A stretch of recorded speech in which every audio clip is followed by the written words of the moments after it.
Good morning everyone, my voice is clear. स्वागत है दोस्तों आपका मेरे चैनल में। मैं प्रशांत कुमार शुक्ला एडवोकेट। साथियों, आज के वीडियो में हम लोग एक इम्पॉर्टेंट टॉपिक पे डिस्कस करेंगे जो कि AIB एग्जाम के लिए, साथ ही साथ जो भी आपका एग्जाम है उसके पर्पज से ये टॉपिक बहुत ज़्यादा इम्पोर्टेंट है। और साथ ही साथ अगर आप इस फील्ड में हैं और केस के पर्पज से आपको अगर NI एक्ट में अगर आपको कोई केस मिलता है तो उसके पर्पज से ये टॉपिक हमारे लिए क्यों इम्पोर्टेंट है और ये कानून क्या कहता है, आज की वीडियो में हम लोग ये डिस्कस करेंगे। तो सबसे पहले ये जान लीजिए कि चेक बाउंस केस में सजा होने पर क्या किया जाए। What do if punished in cheque bounce case, ये पार्ट 1 वीडियो है और पार्ट 2 इसके बाद अपलोड किया जाएगा। तो पार्ट 1 में हम लोग कुछ टॉपिक पे डिस्कस करेंगे। सबसे पहले चेक बाउंस के केस में दिन प्रतिदिन बढ़ते ही जा रहे हैं। अदालतों में चेक बाउंस के केस की अधिकता हो गई है। चेक बाउंस का जो प्रकरण है, परिवादी के परिवार पर निगोशिएबल इंस्ट्रूमेंट एक्ट 1881 की जो धारा है 138 के अंतर्गत दर्ज करा जाता है। इस केस में अदालत की यह उपधारणा लेके चलती है कि अभियुक्त ने चेक किसी आर्थिक जिम्मेदारी के बदले ही दिया होगा। इस कारण चेक बाउंस के अधिकतर प्रकरणों में राजीनामा नहीं होने पर अदालत द्वारा अभियुक्त को सजा दी जाती है। चेक बाउंस के बहुत कम प्रकरण ऐसे होते हैं जिनमें अभियुक्त बरी किए जाते हैं। तो चेक बाउंस के केस में जो भी अगर जो केस दर्ज होता है वो निगोशिएबल इंस्ट्रूमेंट एक्ट की धारा 1881 जो है उसमें धारा 138 के अंतर्गत दर्ज कराया जाता है। तो सबसे इंपॉर्टेंट चीज आपको ये ध्यान रखना है।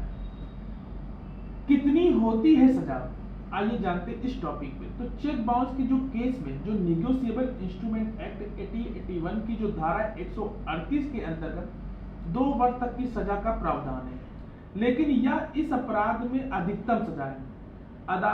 अदालत साधारणता से 6 माह या फिर 1 वर्ष तक का कारावास देती है। इसके साथ ही अभियुक्त को दंड प्रक्रिया संहिता की जो धारा है 357 के अंतर्गत परिवादी को प्रतिकर दिए जाने हेतु भी निर्देश किया जाता है। यह प्रतिकर चेक राशि का दुगना भी हो सकता है। तो ये एक इंपॉर्टेंट बात इसमें है।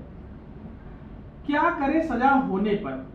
अगर चेक बाउंस का कोई केस आप पे दर्ज होता है तो अगर उस पर आपको सजा हो जाए तो क्या करना चाहिए? तो चेक बाउंस का जो अपराध है वो 7 वर्ष से कम की सजा का अपराध है, इसलिए इस अपराध को जमानती अपराध बनाया गया है।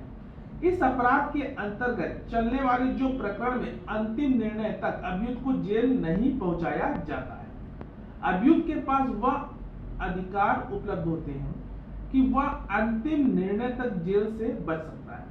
सजा होने पर अभियुक्त ट्रायल कोर्ट के समक्ष अपील अवधि तक सजा को निलंबित किए जाने हेतु दंड प्रक्रिया संहिता की धारा 389 का भाग 3 के अंतर्गत एक आवेदन पत्र भी प्रस्तुत कर सकता है कि किसी भी जमानती अपराध में जमानत लेना अभियुक्त का अधिकार होता है। इसलिए इस अपराध के अंतर्गत अभियुक्त को दी गई सजा को निलंबित कर दिया जाता है।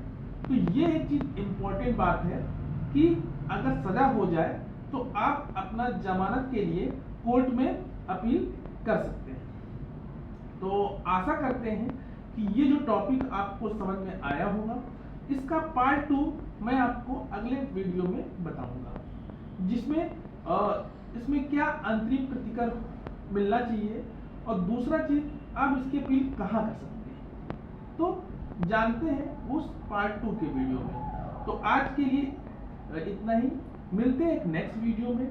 चैनल में पहली बार है तो लाइक, शेयर और कमेंट करना तो मत भूलिए। तब तक के लिए धन्यवाद।